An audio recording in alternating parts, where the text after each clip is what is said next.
சேலத்தில் ஒரே நேரத்தில் நூற்றுக்கணக்கானோர் திரண்டு பகவத்கீதையை எழுதி சாதனை படைத்துள்ளனர். இது குறித்த ஒரு செய்தி தொகுப்பை தற்போது பார்க்கலாம். ஸ்ரீ பரமாத்மனே நமஹ.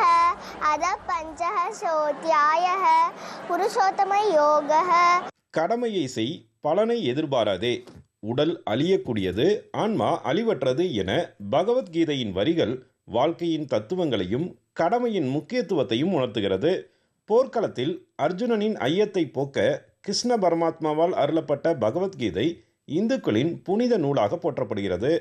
18 அத்தியாயங்களுடன் 700 ஸ்லோகங்களை கொண்டதாக திகழும் பகவத்கீதையின் சிறப்புகளை இளைய தலைமுறையினரும் குழந்தைகளும் தெரிந்து கொள்ளும் வகையில் சேலத்தில் ஒரு முன்னோடி முயற்சி நடைபெற்றது. சிறு குழந்தைகள் தொடங்கி 70 வயது முதியவர்கள் வரை 1000த்திற்கும் மேற்பட்டோர் ஒரே நேரத்தில் பகவத்கீதையை எழுதுவதுதான் அந்த முயற்சியாகும். இதற்காக ஒவ்வொருவருக்கும் தனித்தனியே அச்சிடப்பட்ட பகவத்கீதையின் பக்கங்கள் வழங்கப்பட்டிருந்தன. இந்த பக்கத்தை பார்த்து கைகளால் எழுதும் பணியை அனைவரும் ஆர்வமுடன் மேற்கொண்டனர்.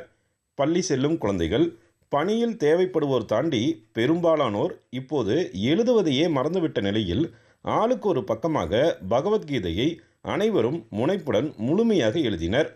கூட்டு பிரார்த்தனையின் வலிமையை வெளிப்படுத்திடும் வகையில் இந்நிகழ்வு நடத்தப்பட்டதாக ஒருங்கிணைப்பாளர்கள் தெரிவித்தனர். கூட்டு பிரார்த்தனை எந்த அளவுக்கு பவர்ஃபுல்லோ அதே மாதிரி கூட்டு முயற்சியா ஒரு புக்கை எல்லாரும் சேர்ந்து டிவைட் பண்ணி இன்னைக்கு எழுதுறாங்க. இதுல பாத்தீங்கன்னா 1000 கணக்குல எல்லாரும் பார்ட்டிசிபேட் பண்ணியிருக்காங்க. நம்ம குழந்தைங்களுக்கு நிறைய பேத்துக்கு அப்படி அது என்ன ஏதுன்னு நம்ம எடுத்து படிச்சதே கிடையாது. அவங்களுக்கு இது என்னங்கிறது உணர்த்தணும் அப்படிங்கறக்காகவும் நம்மளுடைய வரப்போக 2026 நல்லா சிறப்பாக அமையணுங்கிறதுக்காகவும் இந்த இதை நாங்கள் சூஸ் பண்ணியிருக்கோம்.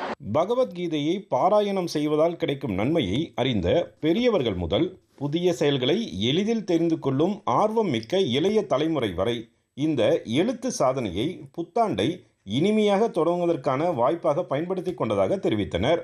ஹரி ஓம். பகவத்கீதை இந்துக்களின் வேதம். சின்ன வயசுலேருந்து பகவத்கீதை படிக்கிறோம். பகவத்கீதை படிக்கிறதுனால நம்ம வாழ்க்கையில் எப்படி எப்படி இருக்கணுங்கிறது கிருஷ்ணர் அர்ஜுனனுக்கு உபதேசம் பண்ணியிருக்கிறாரு. அதை கடைப்பிடிச்சி நம்ம எல்லோருமே அந்த மாதிரி வாழ்ந்தால் வாழ்க்கையில் நல்ல நன்மைகள் கிடைக்கும். இந்த பகவத்கீதை எனக்கு எழுதுனது என்னோட ஒரு டிவோஷனல் அந்த ஃபீலையும் வெளிப்படுத்துகிற மாதிரி இருக்குது. நெக்ஸ்ட் 2026 ஒரு பாசிட்டிவ் வைபோட ஸ்டார்ட் பண்ணுற ஒரு ஃபீல் எனக்கு இருக்குது. எனக்கு இந்த பகவத்கீதை எழுதுறதுனால பாசிட்டிவ் வைப்ரேஷன் கிடைக்குது. அது மட்டும் இல்லாமல் டிவோஷனல் பவர்ஸ் எல்லாம் கிடைக்குது. நான் பகவத்கீதை போட்டியிலே கலந்துக்கிட்டேன். அதில் நானும் நிறையவங்களும் எழுதினாங்க. 45 நிமிஷத்தில் நான் எழுதினேன். அது எனக்கு ரொம்ப பிடிச்சிருந்துச்சு. நம்மோடு வாழ்வோரை புரிந்து கொள்வதற்கு நம்மை முதலில் புரிந்து கொள்ள வேண்டும் என்கிறது பகவத்கீதை. நீ எதை நம்புகிறாயோ அதுவாகவே ஆகிறாய்.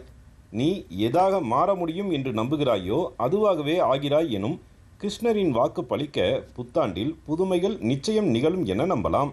சேலத்திலிருந்து விஜயகுமார் குணசேகரன்.